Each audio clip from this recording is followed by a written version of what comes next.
আল্লাহর হাবিব সাল্লাল্লাহু আলাইহি ওয়াসাল্লামকে আল্লাহ রাব্বুল আলামিন যখন কোনো কিছু বানান নাই, যখন কোনো কিছু সৃষ্টি করেন নাই, ওই সময় থেকে আল্লাহ রাব্বুল আলামিন আমার নবীকে নবী বানিয়ে রেখেছেন। কিন্তু দুনিয়ার জমিনে আল্লাহ পাক রব্বুল আলামিন সর্বশেষ আমার নবীকে পাঠালেন। এরপরে পাঠানোর পরে রব্বুল আলামিন 40টা বছর আল্লাহর নবীর নবুয়তকে প্রকাশ করেন নাই। গোপনে গোপনে আল্লাহ রাব্বুল আলামিন আল্লাহর হাবিবের সাথে কথা বলেছেন। শুধু তাই নয়, 40 বছর যখন পূর্ণ হয়ে গেল, রব্বুল আলামিন আল্লাহর হাবিবের উপরে ওহী নাজিল করা শুরু করে দিলেন। 40 বছর যখন আল্লাহ নবীর পূর্ণ হয়ে যায়, রব্বুল আলামিন তখন জিবরাইলের মাধ্যমে ওহী পাঠানো শুরু করে দিলেন। এখন অনেক মানুষ বলবেন, তাহলে আল্লাহর হাবিব সাল্লাল্লাহু আলাইহি ওয়াসাল্লাম 40 বছর আগে যেই সমস্ত কাজগুলা করে গিয়েছেন, ওই সমস্ত কাজগুলা আমরা অনুসরণ করা লাগবে।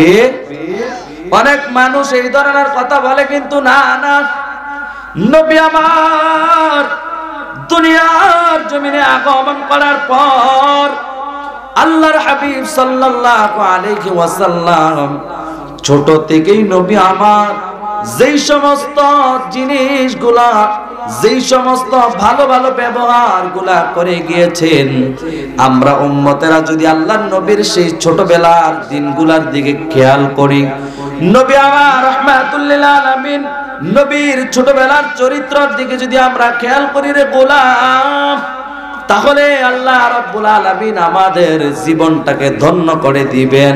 কারণ নবী 40 বছর যখন পূর্ণ হলো, তার আগেও কোনোদিন নবীজি মিথ্যা কথা বলে, মানুষের সাথে কোনো খারাপ ব্যবহার করেন নাই, অন্য মানুষকে কষ্ট দিয়ে কোনো কথা আল্লাহর নবী বলে নাই, অন্য মানুষকে কষ্ট দিয়ে আল্লাহর নবী আঘাত দিয়ে কোনো কথা বলেন নাই।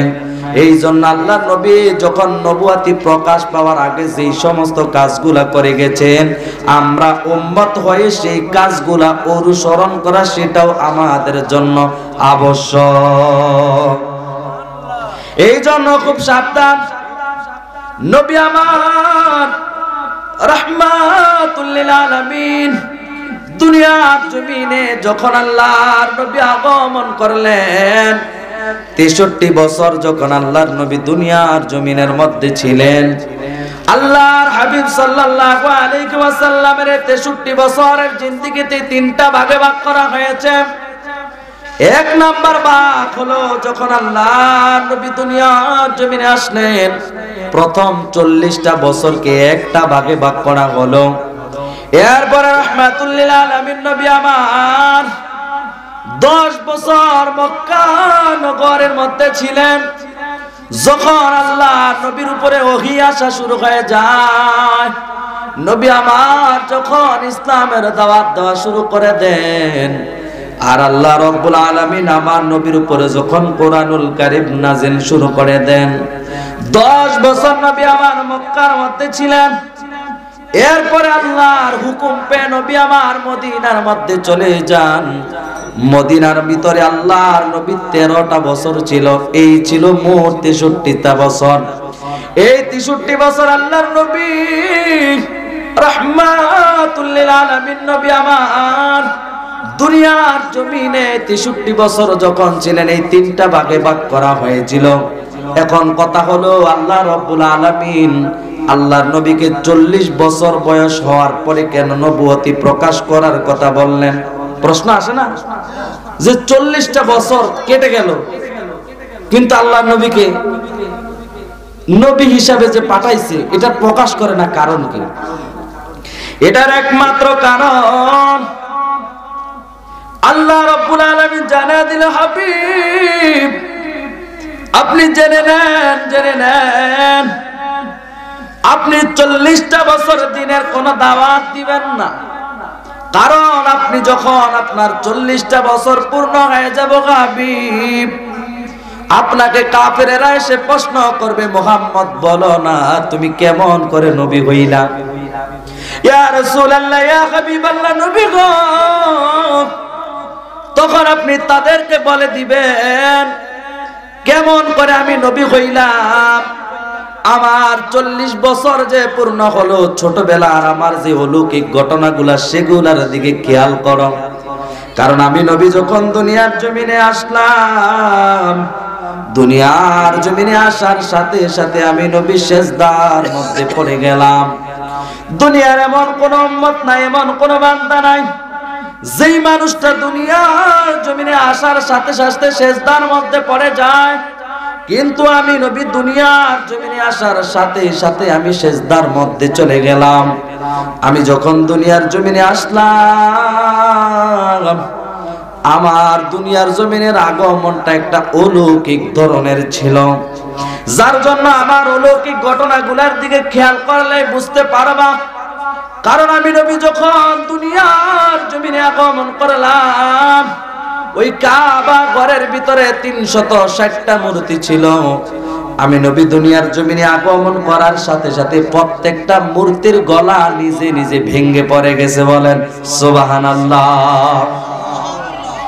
এই জন্য রাহমাতুল লিল আলামিন নবী আমার এই 40টা বছরের যে অলৌকিক ঘটনাগুলো ঘটে গেছেন, আল্লাহ রাব্বুল আলামিন জানায় দিলেন, হাবিব আপনি আপনার উম্মতদেরকে বলে দেন, তোমরা যদি আমি নবীর নবুয়তের কোন দলিল চাও, তাহলে আমি নবীর যে 40টা বছর এতদিন নীরব ভাবে গেছে, ওই 40টা বছরের দিকে খেয়াল করো, তাহলে বুঝতে পেরে যাইবা আমি নবী কেমন করে নবী হলাম। সুবহানাল্লাহ পড়েন। শুধু তাই নয়, তাওরাতের মধ্যে আমি নবীর সাক্ষী, ইনজিলের মধ্যে আমি নবীর সাক্ষী। আমি নবীর নাম কি হবে তাওরাতের মধ্যে লেখা, আমি নবীর বাবার নাম কি হবে তাওরাতের মধ্যে লেখা, আমি নবীর দাদার নাম কি হবে তাওরাতের মধ্যে লেখা, আমি নবী কোন বংশের মধ্যে কোন গোত্রের মধ্যে আসবো সেটাও তাওরাতের মধ্যে লেখা। তোমরা যদি একটু তল্লাশি করো তাহলে বুঝতে পাইবা আল্লাহ রাব্বুল আলামিন তোমাদের মাঝে আমি নবীকে নবী বানাইয়া পাঠাইছে। বলেন সুবহানাল্লাহ। এবার আসেন 40 বছর চলে গেল, যখন আল্লাহ রাব্বুল আলামিন আল্লাহর হাবিব সাল্লাল্লাহু আলাইহি ওয়াসাল্লামকে নবুয়তি দান করলেন। নবুয়তি দান করার পরে যখন আমার নবী দ্বীন প্রচার করা শুরু করে দেন, এবার মক্কার কাফেরেরা বলা শুরু করে দিল, শুনে নাও মুহাম্মদ পাগল হয়ে গেছে, মুহাম্মদের কাছে কেউ যেও না। কারণ অন্য কোন কথা যদি বলতো তাহলে মানুষ সেটাকে রিচার্জ করত। যদি বলতো মুহাম্মদ নবী দাবি করেছেন, তার কাছে তোমরা কেউ যেও না। কিন্তু এমন একটা অপবাদ আমার নবীর জন্য দিলেন, তারা বলা শুরু করে দিল আমার নবী পাগল, আমার নবীর কাছে তোমরা কেউ যেও না। এখন অনেক মানুষ বলতেছে সেই পাগলটাকে তো দেখার দরকার, পাগলের কাছে আমরা যাব। এই কথা বলার পরে যখন আবু জাহেলের কাছে যায়, যে বলে রে আবু জাহেল, বলে দাও কোথায় সেই মুহাম্মদ, কোথায় সে পাগল, একটু আমাদেরকে বলে দাও। বলতেছে অমুক অমুক জায়গার মধ্যে তাকে যাও। এবার যখন এই সমস্ত লোকের আল্লাহ নবীর দরবারের মধ্যে যান, যাওয়ার পরে এবার তারা খেয়াল করে দেখেন, হায় রে আবু জাহেল বলল এই লোকটা নাকি পাগল, কিন্তু আজকে তো আমরা দেখতেছি এই লোকটা মূলত পাগল নয়। যারা এই লোকটাকে পাগল বলতেছে প্রকৃত পক্ষে তারাই হলো পাগল। আল্লাহু আকবার বলেন। নবীর কাছে যায়, নবীর চেহারা মুবারক দেখেন, আর কালিমা পড়ে মুসলমান হয়ে যাচ্ছেন। এবার আবু জাহেল, আবু লাহাব তারা দেখতেছে কোন ভাবেই তো মুহাম্মদের কাছ থেকে মানুষগুলাকে ফিরানো যায় না। এবার কি করা যায়? বারবার যখন চেষ্টা করার পরে তারা ব্যর্থ হয়ে যাচ্ছেন, এবার আল্লাহর নবীর সাহাবীদের উপরে অত্যাচার শুরু করে দেয়। নাউজুবিল্লাহ পড়ে। নবীজির সাহাবীগুলাকে যেদিকে পায় সেদিকে নবীর সাহাবীদের উপরে আক্রমণ শুরু করে দেয়, আর নবীর সাহাবীদেরকে এমন ভাবে অত্যাচার শুরু করে দিলেন, যখন অত্যাচার করতে করতে একবারে অত্যাচারের শেষ পর্যায়ে চলে আসলো। আমার নবীর দরবারে এসে সাহাবায়ে কেরাম ডাক দেয়া বলে, ইয়া রাসূলুল্লাহ, ইয়া হাবিবাল্লাহ, নবী গো, আপনার কালিমা পড়ার কারণে আজকে আমাদের এই অবস্থা। এমন এমন কিছু সাহাবী আছে যে সাহাবীদের জিহ্বার মধ্যে পর্যন্ত পেরাক ঢুকায়া দিয়েছে, হাতের তালুর মধ্যে পেরাক, জিহ্বার মধ্যে পেরাক, এমন ভাবে সাহাবায়ে কেরামদেরকে মারা শুরু করে দিলেন। মারতে মারতে এক পর্যায়ে আল্লাহর নবীর উপরে তার আক্রমণ শুরু করে দিল। রাহমাতুল লিল আলামিন নবী আমার যখন নবী নামাজের মধ্যে যায়, ওই আবু জাহেল উটের নারী বুড়িগুলো আমার নবীর পিঠের মধ্যে চাপায়া দেয়, তারপরে আমার নবী সেটার প্রতিবাদ করেন না। আল্লাহর নবী বললেন, দুনিয়ার জমিনে আল্লাহ আমাকে রহমত বানাইয়া পাঠাইছেন, দুনিয়ার জমিনে আল্লাহ আমাকে রহমত বানাইয়া পাঠাইছেন, এটার প্রতিবাদ করার জন্য আল্লাহ আমাকে পাঠান নাই। এবার যখন বারবার আমার নবীর উপর আক্রমণ শুরু হয়ে যায়, রব্বুল আলামিন আল্লাহর নবীকে জানায় দিলে, বন্ধু আবার শোনো, এই মক্কাতে আর তোমার টাকা লাগবে না, যাও যাও তুমি মদিনাতে চলে যাও, কারণ মদিনার মধ্যে অনেক গোলামেরা, তোমার অনেক উম্মতেরা তোমার অপেক্ষায় আছে, যাও গো বন্ধু, তুমি মদিনার মধ্যে চলে যাও। এই কথা বলার পরে আল্লাহর হাবিব সাল্লাল্লাহু আলাইহি ওয়াসাল্লাম হযরতে আবু বকরকে ডাক দিয়ে বলে, আরে আবু বকর শুনে নাও, আমি যখন মদিনার মধ্যে হিজরত করব গো, আর কাউকে আবার সঙ্গী বানাইব না। এরে আবু বকর,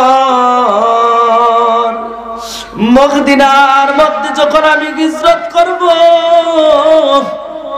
আমি তোমাকে নিয়ে মদিনাতে হিজরত করব, আর আমি কাউকে আমার সাথে নিয়ে যাব না। রাহমাতুল লিল আলামিন নবী আমার যখন এই খবরটা আবু বকরকে জানায়া দেয়, আবু বকর প্রতিদিন আমার নবীর অপেক্ষা করতে থাকেন। একদিন গভীর রাত্রে এসে আমার নবী ডাক দেন, আবু বকর, একটা মাত্র টাক দিলেন, আর এইভাবে দরজার মধ্যে মাত্র একটা টোকা দিলেন, সাথে সাথে আবু বকর লাফ মেরে ঘর থেকে বের হয়ে যখন চলে আসলেন, আসার পরে আমার আবু বকর ডাক দিয়ে বলে, লাব্বাইক ওয়া সা'দাক ইয়া রাসূলুল্লাহ, নবী গো, আমি হাজির। আল্লাহর নবী ডাক দিয়ে বলে, আরে আবু বকর, তুমি কি ঘুমাও না? আবু বকর যখন নবীকে প্রশ্ন করলেন, আল্লাহ নবী প্রশ্ন করার সাথে সাথে আবু বকর ডাক দিয়া বলে, নবী গো, একটু তাকাইয়া দেখেন না, আমার কলিজার টুকরা মেয়ে আমার আসমা, সেও তো ঘুমায় না। নবী আমার বলে, কেন ঘুমায় না রে আবু বকর? ইয়া রাসূলুল্লাহ, ইয়া হাবিবাল্লাহ, নবী গো, আজ থেকে প্রায় 6 মাস আগে আপনি বলেছিলেন হিজরতের সঙ্গী নাকি আপনি আমাকে বানাইবেন গো নবী। এই খবরটা শোনার পরে আমি আমার আসমাকে যখন জানাই দিই, আসমা শুনে নাও, মদিনার মধ্যে যখন হিজরতের মধ্যে যাব, আমার সাথে কেউ যাবে না, আমি আর আমার রাহমাতুল লিল আলামিন মদিনাতে হিজরত করব। মা, তুমি আমার নবীর জন্য কিছু নাস্তা রেডি করে রেখে দিও। ইয়া রাসূলুল্লাহ, ইয়া হাবিবাল্লাহ নবী গো,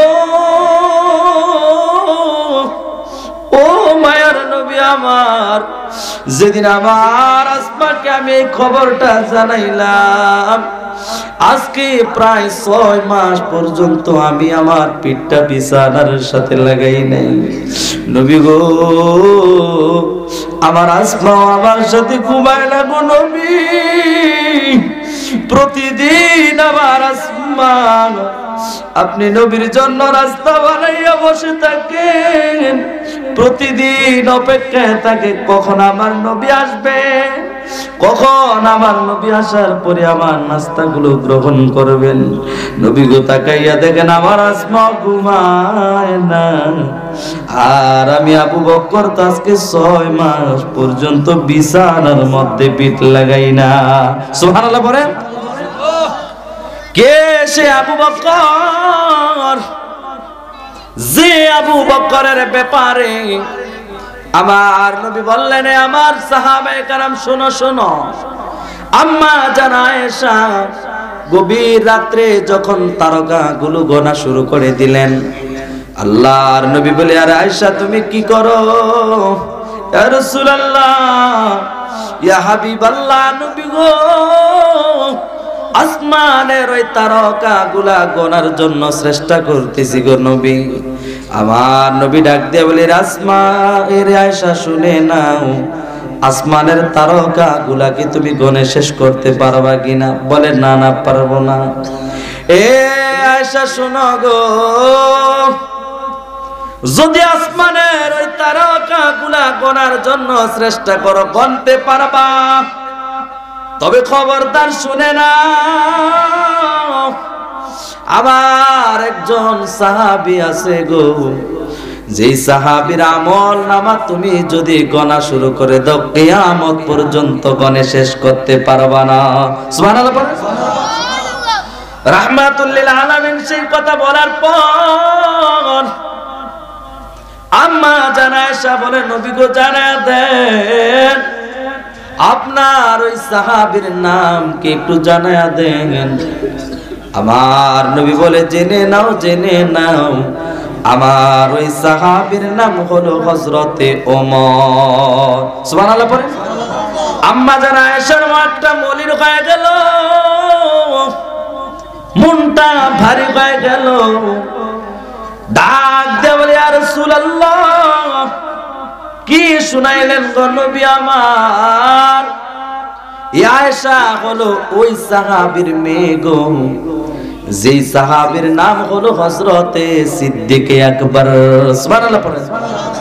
হযরতে আবু বকরের কন্যার নাম হলো আয়েশা। আল্লাহর নবী জিনাকে বিবাহ করলেন।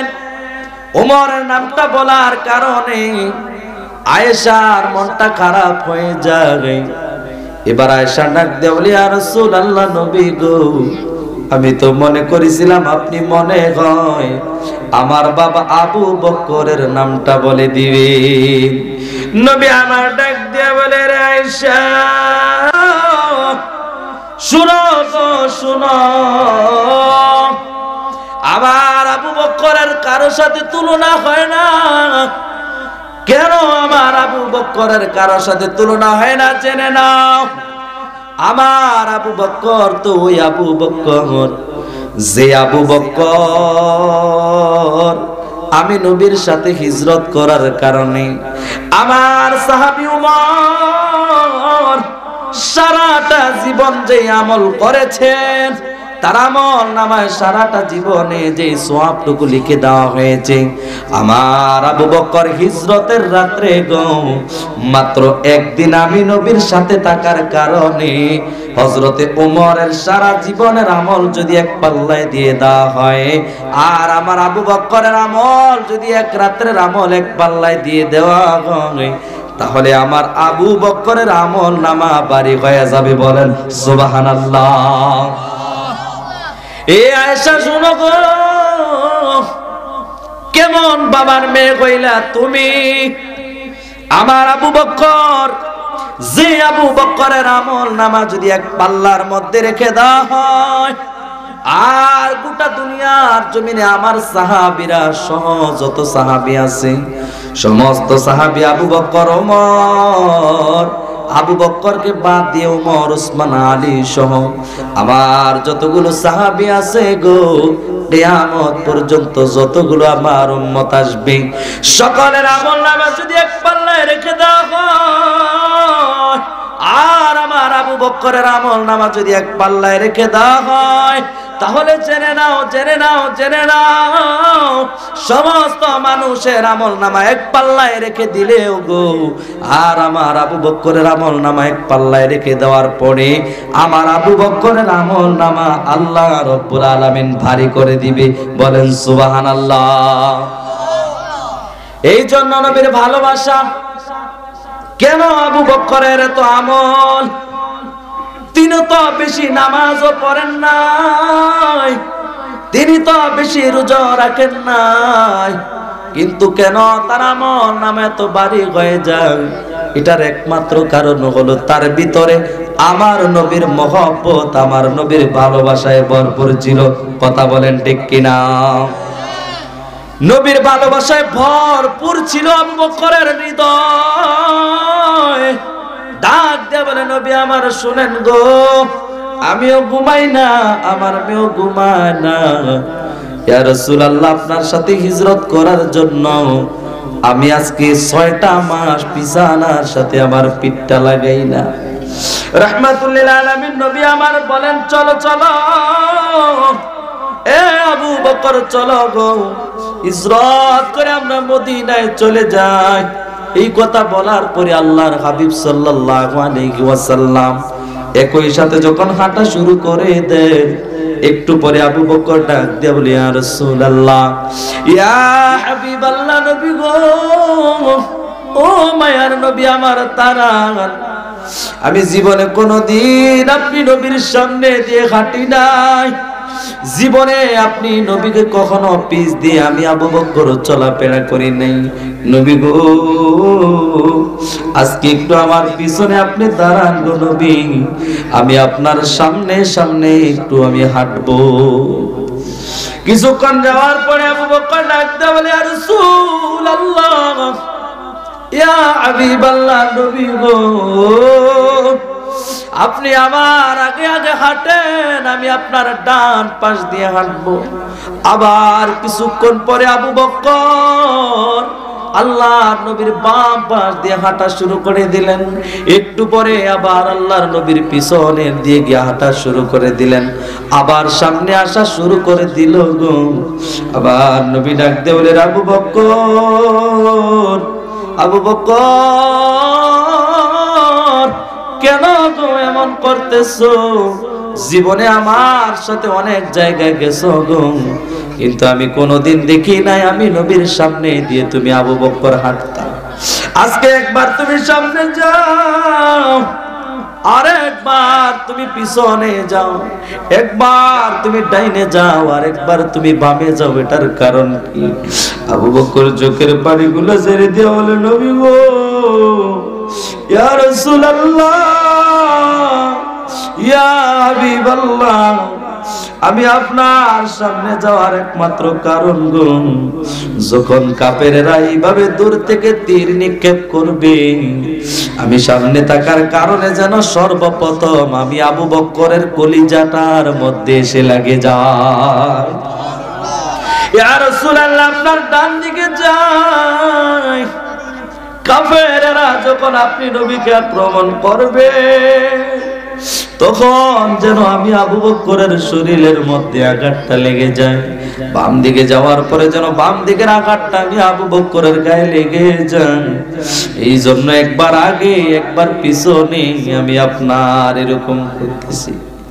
নবী আমার বলে, আবু বকর, আর দেরি করিও না, চলো গো, তাড়াতাড়ি করে আমরা চলে যাই। আবার দিনের আলো যখন ফুটে যাবে, কাফেরেরা আমাদের উপর আক্রমণ শুরু করে দিবে। এবার আমার নবী সংক্ষিপ্ত করে নিতেছি, ঘটনা লম্বা, সংক্ষিপ্ত ঘটনা করে নিতেছি। রাহমাতুল লিল আলামিন আল্লাহর নবী আবু বকরকে নিয়ে যখন নবীজি রওনা শুরু করে দিলেন, আল্লাহ পাক রব্বুল আলামিন জানায় দিলে, বন্ধু আমার, আপনি এই পথটা দিয়ে যাবেন না গো নবী, ও মায়ের নবী আমার, এই রাস্তাটা দিয়ে যাবেন না। ইয়া রাসূলুল্লাহ, ইয়া হাবিবাল্লাহ, নবী গো, আপনি এই দিক দিয়ে সোজা একটা রাস্তা আছে, যেখানে পাহাড়ের সিপা দিয়ে রাস্তা, একবার পাহাড়ে উঠতে হবে আবার নামতে হবে। এই সোজা রাস্তা দিয়ে গেলে কাফেররা আপনাকে সহজে দেখে ফেলবে, কিন্তু পাহাড়ের চিপার মধ্যে দিয়ে যে রাস্তা গেছে গো, এই রাস্তার কাফেররা দেখবে না। আপনি এই রাস্তাটা দিয়ে রওনা দেন। রাহমাতুল লিল আলামিন নবী আমার রওনা দিয়ে চলে যায়। কিছুক্ষণ যাওয়ার পরে বিশাল পাহাড়, পাহাড়ের টিলার মধ্যে ওঠা অসম্ভব, সম্ভব নয় এত উঁচা পাহাড়। আল্লাহ নবী বললেন, রে আবু বকর, কেমন করে এত উঁচা পাহাড়ের মধ্যে উঠবা? আবু বকর ডাক দিয়া বলি, ইয়া রাসূলুল্লাহ, আপনি আমার কাঁধের মধ্যে উঠেন গো, আমি আপনাকে আমার কাঁধের মধ্যে করে এই বিশাল পাহাড়ে নিয়ে যাব। সুবহানাল্লাহ পড়েন। এত বিশাল পাহাড়, যেই পাহাড়ের মধ্যে ওঠা সম্ভব নয়, কিন্তু একটা মানুষ যদি ছোট্ট একটা কিছু কাঁধের মধ্যে নিয়ে এই বিশাল পাহাড়ের মধ্যে উঠতে চায়, তার অবস্থা খারাপ হয়ে যাবে। কিন্তু আবু বকরের ভিতরে নবীর জন্য এত ভালোবাসা, নবীর জন্য এত মহব্বত, নবীর জন্য এত দরদ, যে আবু বকরের ভিতরটা নবীর প্রেমে ভরা ছিল, প্রেমে ভরা ছিল, ভালোবাসায় ভরা ছিল। আবু বকর বললেন, নবী আমার কাঁধের মধ্যে ওঠেন, বিশাল পাহাড়, আমি আবু বকর, আপনি নবীকে নিয়ে ওঠা ব্যাপার না। নবীকে কাঁধের মধ্যে করে নিয়ে আল্লাহর হাবিব সাল্লাল্লাহু আলাইহি ওয়াসাল্লাম ওনাকে কাঁধের মধ্যে করে নিয়ে আবু বকর এই বিশাল পাহাড়ের টিলার মধ্যে উঠে যায়। বলেন সুবহানাল্লাহ। বিশাল পাহাড়ের উপরে উঠে গেলেন। যাওয়ার পরে এবার আল্লাহর হাবিব দেখতেছেন এই গুহাটার ভিতরে মনে হয় যে বিপদ আসার সম্ভাবনা আছে। আবু বকর আবার আল্লাহর নবীর কদম মোবারকের মধ্যে ধরে ফেললেন। নবী গো, ও মায়ার নবী আমার, ইয়া রাসূলুল্লাহ, ইয়া হাবিবাল্লাহ, নবী গো, এই গুহার ভিতরে আপনি আগে যাবেন না, আগে আমি আবু বকরকে পাঠায়া দেন। যদি গুহার ভিতরে সাপ বিচ্ছু থাকে গো নবী, গুহার ভিতরে যদি কোনো হিংস্র পানি থাকে গো নবী, ইয়া রাসূলুল্লাহ, আমি আগে যাই, এই হিংস্র পানিগুলা যেন আগে আমি আবু বকরকে আক্রমণ করি, তারপরে আপনি নবী সতর্ক হয়ে যাবেন। একটু জোরে বলা যাবে কি সুবহানাল্লাহ? ইয়া রাসূলুল্লাহ, আপনি আগে যাবেন না, আমি আগে গুহার ভিতরে ঢুকবো। আবু বকর গুহার ভিতরে ঢুকার পরিবার যখন একটু পরিষ্কার করলেন, করার পরে তাকাইয়া দেখতেছে অনেকগুলো গর্ত দেখা যায়। সেই গর্তগুলো আবু বকরের গায়ের চাদরটা ছিঁড়ে ছিঁড়ে সমস্ত গর্তগুলা তিনি এইভাবে বন্ধ করে দিলেন। রাহমাতুল লিল আলামিন নবী আমার এবার নবীকে বললেন, ইয়া রাসূলুল্লাহ, আপনি আসেন। অনেকক্ষণ রাস্তা হাঁটাহাঁটি করার কারণে নবী আমার একটু ক্লান্ত হয়ে পড়লেন। ডাক দিয়া বলে, রে আবু বকর, তোমার উরুটা একটু আমাকে পেতে দাও, আমি তোমার উরুর মধ্যে মাথাটা রেখে ঘুমাবো। রাহমাতুল লিল আলামিন নবী আমার আবু বকরের উপরে মাথা রেখে দিলেন। এবার যখন আবু বকর ঘুমায়, আবু বকর তাকাইয়া দেখলেন আল্লাহর নবী ঘুমাইতেছেন। হঠাৎ করে নজর চলে গেল একটা গর্ত, যেই গর্তটা বুঝানোর মতো তার কাছে কোনো কাপড় নাই। ওনার পাটা দিয়ে যখন গর্তের ভিতরে এইভাবে পাটা দিয়ে ঠিকা মারা দিলেন, কিছুক্ষণ পরে এবার আবু বকর এমন ভাবে কান্না শুরু করে দিলেন, কোনো আওয়াজ দেন না। একমাত্র কারণ রাহমাতুল লিল আলামিন নবী আমার ঘুমায়। আরে আমি যখন এখন জোরে আওয়াজ দিয়ে কান্না করব গো, তাহলে আমার নবীর ঘুম ভেঙে যাবে, নবী ঘুমাবে না, আমার নবীর কষ্ট হয়ে যাবে, যার জন্য তিনি আওয়াজ দিয়ে কান্না করেন নাই। এবার যখন চোখের পানিগুলো অটোমেটিক ছেড়ে দিলেন, আল্লাহর নবীর গাল মোবারকের মধ্যে যখন এক ফোঁটা চোখের পানি পড়ে যায়, আমার নবী চক্ষুগুলা খুলে ডাক দিয়ে বলে, কিরে আবু বকর, এ আবু বকর কেন কান্না করো? প্রাণের বিবির জন্য মায়া লাগে নাকি? আবু বকর বলে, না না, তাহলে কলিজার টুকরা মেয়ের জন্য কান্না করো। ডাক দেয়া বলে, ইয়া রাসূলুল্লাহ, নবী গো, যদি আমার মেয়ের জন্য মায়া হইত, যদি আমার স্ত্রীর জন্য মায়া লাগতো, যদি আমার বাড়ির জন্য, আমার ঘরের জন্য মায়া লাগতো গো নবী, আমি আপনার কদমে আমার জীবনটা কুরবান করতাম না। একমাত্র আপনি নবীকে ভালোবাসার কারণে সব কিছু আমি ত্যাগ করে দিয়ে আপনি নবীর সাথে চলে আসছি। কেন কান্না করো রে আবু বকর? ইয়া রাসূলুল্লাহ, কান্না করার একমাত্র কারণ সমস্ত গর্তগুলা আমি বন্ধ করে দিলাম, কিন্তু এই গর্তটা বন্ধ করার মতন কাপড় আমার কাছে নাই, যার জন্য পা দিয়ে যখন টিকা দিলাম, আমার পায়ের মধ্যে মনে হয় কোন বিষাক্ত প্রাণী ছোবল মেরেছে। এরে আবু বকর, কেন আমি নবীকে ডাকো না? ইয়া রাসূলুল্লাহ, নবী গো, আপনি নবীর কষ্ট হবে বিদায় আমি নবী কান্না করি না, আপনি নবীর কষ্ট হবে বলে আপনি নবীকে আমি ডাক দেই না। তাহলে আল্লাহর নবী বললে, ঠিক আছে, তোমার পাটা একটু সামনে আগায়া দাও। আল্লাহর নবীর সাথে সাথে ওনার মুখ মোবারক থেকে থুতু মোবারক যখন পায়ের মধ্যে লাগায়া দিলেন, সাথে সাথে সেই বিষটা রব্বুল আলামিন সাথে সাথে শান্তিতে পরিণত করে দিলেন। কেমন নবী আমার! যে আবু বকরের ছোট্ট একটা ঘটনা বলে শেষ করে দিব। নবীকে কেমন মহব্বত করার কারণে আবু বকর আল্লাহর নবীর সাথে ঘুমাইলেন। রাহমাতুল লিল আলামিন নবী আমার দুইজন সাহাবীকে নবীর সাথে নিয়ে ঘুমালেন। তার মধ্য থেকে একজন সাহাবীর নাম হযরতে আবু বকর। মৃত্যুর কয়েকদিন আগে আলীকে ডাক দেওয়ালে, ভাই আলী আমার, শোনো গো, তোমার কাছে আমার দুইটা ওসিয়ত। গজল গাই না, সমস্যা হইতেছে নাকি? আলোচনা করা ঠিক না, ভালো না? তাহলে গজলটা এতক্ষণ শুনছেন তাই না, তাহলে আলোচনা করি, এটাই ভালো, ঠিক না? আবার একটু পরে আপনাদেরকে কষ্ট দিব, ওই সময় ফাঁকে বসে দুই একটা কি মেরে দেব, ঠিক আছে? গভীর মনোযোগ ভাইরা আমার, বাবার আমার, ও যুবক ভাইরা, পর্দার আড়ালে আমার সম্মানিতা মা ও বোনেরা, যারা ওয়াজ শুনতেছেন, আপনাদের কারো সন্তান, কারো ভাই, কারো ভাতিজা, কারো নাতি লাগে আমি, আপনারা অনেকে মা বোনেরা সজাগ আছেন গো, একটু মনোযোগ দিয়ে শুনে যান। কেমন প্রেম থাকার কারণে আল্লাহ নবীর সাথে তিনি জায়গা পায়।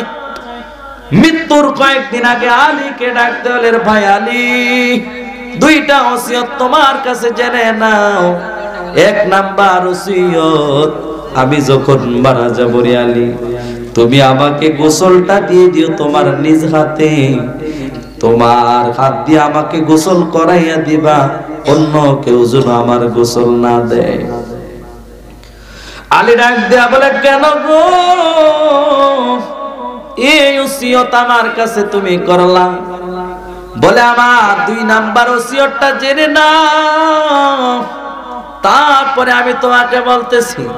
দুই নাম্বার ওসিয়ত হলো, আমাকে জানাজা পড়াইয়া আবার নবীর রওজা মোবারকের দরজাটার সামনে রেখে দিবা, আর আবার নবীকে সালাম দিবা, আবার নবীকে সালাম দিয়ে দিবা, আর বলে দিবা নবী গো আপনার আবু বকর আপনার জন্য পাগল। একবার সালাম দেওয়ার পরে যদি কোনো আওয়াজ না আসে দ্বিতীয়বার আবার আমার নবীকে সালাম দিয়ে দিবা। যদি কোনো আওয়াজ না আসে গো তৃতীয়বার আবার আমার নবীকে সালাম দিবা। তৃতীয়বারও যদি কোনো সালামের জবাব না হয় তাহলে মনে করে নিব আল্লাহ নবী আমি আবু বকরের উপরে রাগ করে আছেন, হয়তো আমি কোন অন্যায় করার কারণে আমার নবী আমার উপরে অসন্তুষ্ট হয়ে আছে রে। তখন আমার লাশটা এনে দরকার প্রয়োজনে তোমরা নালার মধ্যে ফেলে দিবা, কারণ এই লাশের কোনো দাম নাই, যেই লাশটার দাম আমার নবীর কাছে নাই। সুবহানাল্লাহ। এবার আলী ডাক দিয়া বলে কেন প্রথম নাম্বার ওসিয়ত তুমি আমাকে করলা? কেন তোমাকে আমি গোসল দিতে হবে, অন্য কেউ কেন দিলে হবে না? এরে ভাই আলী আমাকে তুমি গোসল দিবা ওই কারণে, কারণ হলো আমার নবী রাহমাতুল লিল আলামিন যখন দুনিয়ার জমিন থেকে বিদায় নেয়, কারণ আলী দেখলাম গো দুনিয়ার আর কেউ আমার নবীকে গোসল দিতে পারে নাই, তুমি আলী আমার নবীকে গোসল দিয়েছো, তোমার এই মুবারক হাতটা আমার নবীর মুখের মধ্যে লেগেছে, তোমার মুবারক হাতটা আমার নবীর কপালে লেগেছে, তোমার মুবারক হাতটা আমার নবীর শরীর মুবারকের মধ্যে লেগেছে, যার জন্য তোমার হাতটা সাধারণ কোনো হাত আর নয়, তোমার হাতটাকে যিনি বরকতপূর্ণ হাত বানায়া দিয়েছেন একটু সবাই উচ্চ আওয়াজে বলেন না তিনি কে? ডাক দেয়া বলে রে আলী তোমার হাত দ্বারা আমাকে গোসল করায়া দিবা। আমার আবু বকর যখন চলে যায়, এবার আবু বকর চলে যাওয়ার পরে আলী তাকে গোসল করায়া দিলেন। গোসল করানোর পরে যখন জানাজার কাজ সম্পূর্ণ করলেন, আল্লাহর নবীর দরবারে যখন নবীজির রওজা মুবারকের দরজার কাছে রেখে দিলেন, নবীজির দরবারের মধ্যে রেখে দিয়ে আলী সালাম দেয়, আসসালাতু ওয়াসসালামু আলাইকা ইয়া রাসূলুল্লাহ। কোন জবাব নাই, কোন জবাব নাই। দ্বিতীয়বার আবার সালাম দিলেন, আসসালাতু ওয়াসসালামু আলাইকা ইয়া রাসূলুল্লাহ। দ্বিতীয়বার সালাম দেওয়ার পরেও কোনো জবাব নাই। তৃতীয়বার যখন আবার সালাম দিয়ে দিলেন, আসসালাতু ওয়াসসালামু আলাইকা ইয়া রাসূলুল্লাহ। তৃতীয়বার সালাম দেওয়ার পরে কোনো জবাব নাই। সমস্ত সাহাবীরা ভয় পেয়ে গেল, কিরে যে সাহাবীর জন্য নবী আমার ঘোষণা করে দিলেন জান্নাতের 8টা দরজা, 8টা দরজা দিয়ে হযরতে আবু বকরকে জান্নাতের ভিতরে ডাকবে, কিন্তু এই আবু বকরকে আল্লাহর নবী দেখা যায় 3টা সালাম দিলাম আবু বকরের ওসিয়ত অনুযায়ী, কিন্তু নবী তো সালামের জবাব দেয় না। মনে হয় আমার নবী আবু বকরের উপরে অসন্তুষ্ট, মনে হয় আমার নবী আবু বকরের উপরে রাগান্বিত, মনে হয় আমার নবী আবু বকরের উপরে রাগ করে আছেন। সবাই ভয় পেয়ে গেল আর কান্নার রোল পড়ে গেল, সবাই কান্না শুরু করে দিলেন। এবার যখন লাশটা নিয়ে চলে আসবে, আলী বলে লাশটাকে কাঁধের মধ্যে না, আমার নবী আমাদের সালামের জবাব দেয় না।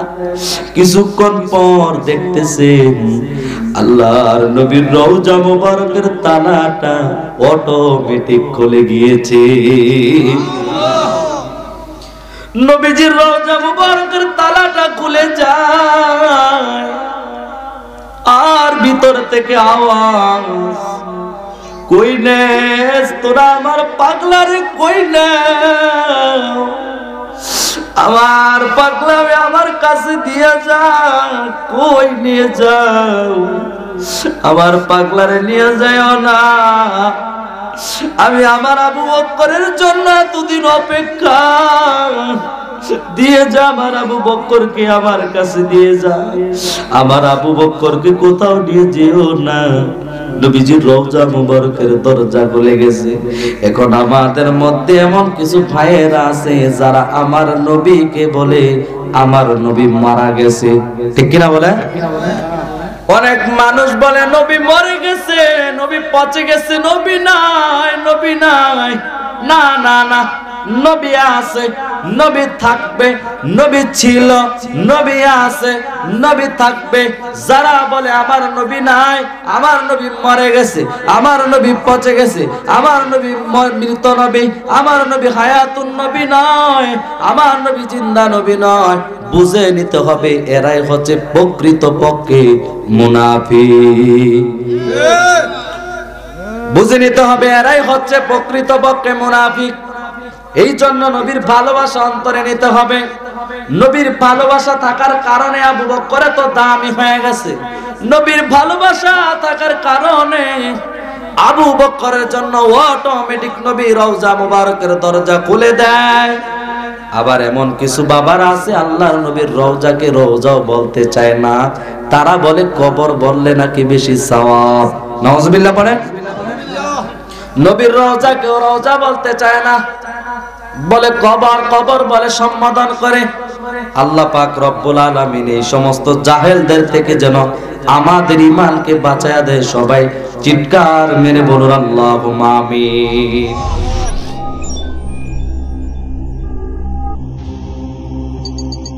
ইউসুফ এইচডি মিডিয়া, আপনার প্রতিভাকে তুলে ধরতে আমরা আছি আপনার সাথে।